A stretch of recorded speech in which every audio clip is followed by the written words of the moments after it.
Hi, welcome to my review of the new Blumhouse horror film M3GAN. So this film is about an AI doll that's been designed for this company that plan to use it as something that very young kids can form a friendship with and have something that will listen to them.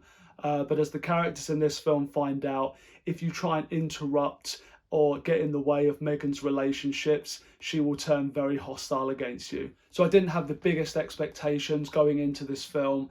Just given the past few years, the type of horror films you usually get coming out early in the year tend to be of pretty low quality. But coming out of M3GAN, this was actually quite a big surprise. And I think just because the director, Gerard Johnston, has focused on making a really fun film, and I definitely think he succeeded here with this. The first thing that I'll say that I really loved about this film was the whole character and doll design for M3GAN. I believe they've used an actress for most of the scenes, especially with a lot more of the physical work. And then they're using effects and animatronic stuff when she's close up.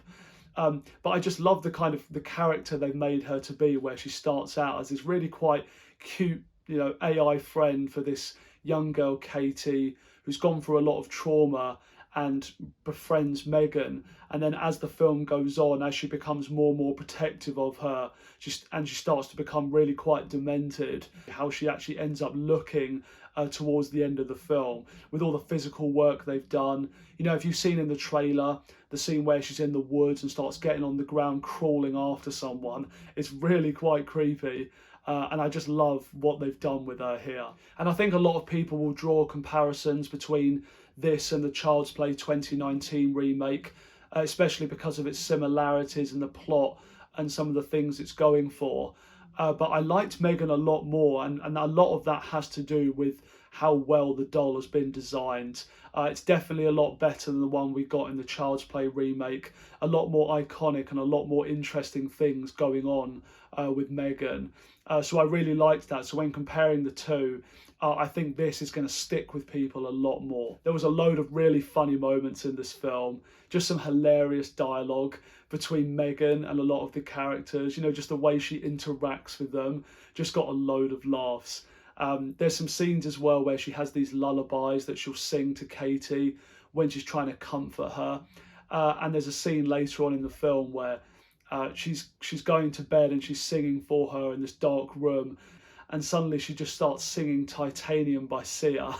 And it was just this moment that came out of nowhere and just really got a massive laugh out of the cinema that I was in. It was quite hilarious, just because it was so unexpected, but the whole scene just worked really well.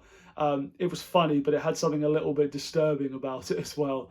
But I think that's what just made this film really entertaining. It never killed the mood of it being a horror film at any point, because when it plays it serious, it's sticking to that and going for the scares. But it just found good ways to naturally put in lots of good moments of humour as well. And that's just what made this film such an entertaining experience. I love the way as well it taps into those fears about AI going overboard and getting out of control.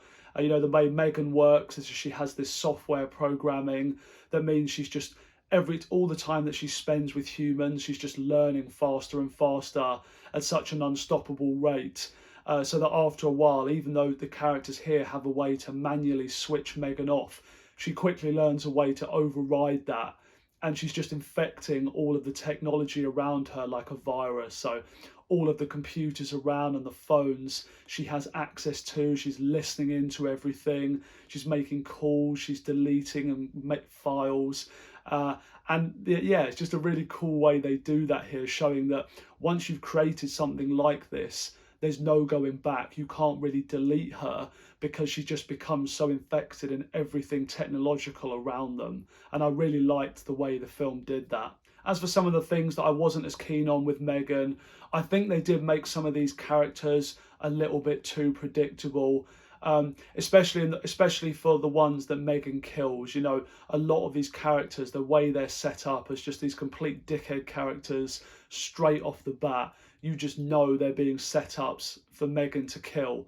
Like you just know that instantly, and that does get rid of some of the tension. I'd rather have had it so that there was some ambiguity with some characters, so you didn't know where some of these extreme scenes with M3GAN were going to hit. Whereas I felt like here, one by one, you know who's going to get taken out and when. And that did spoil a little bit of the tension, I thought. You can definitely tell here as well that they've cut a lot of things down in order to get those lower age ratings to keep the box office up. You know, I'm not someone really anymore that cares about having loads of hardcore violence in horror films now. You know, if you want to make a film that's designed for teenagers and that kind of audience, that's absolutely fine. But you can definitely tell here just certain scenes where the camera suddenly pans away or where it cuts to black or is showing something off screen. It did feel a little bit unnatural in spots, and like they'd already had a made version that's been specially cut down just to ensure it doesn't get that higher age classification at the cinema. So I have absolutely no doubt, you know, when this comes out on DVD, there'll be this, you know, M3GAN uncut and extended cut with all the extra bloody scenes and stuff like that. I'm sure of it, but it's always just a little bit disappointing when a movie is specifically cut something out or not gone with what it originally intended to be just in order to keep the sales up. So yeah, it's not the most original film in the world, but you could definitely do a lot worse than M3GAN. It's just a plus as well, the fact that I woke up this morning, having seen it at the cinema last night, still thinking about the film. I was on YouTube this morning and I was kind of looking back, re-watching some of the scenes that I really liked from the film. So I feel like it's one I could quite happily go back to and can see myself revisiting.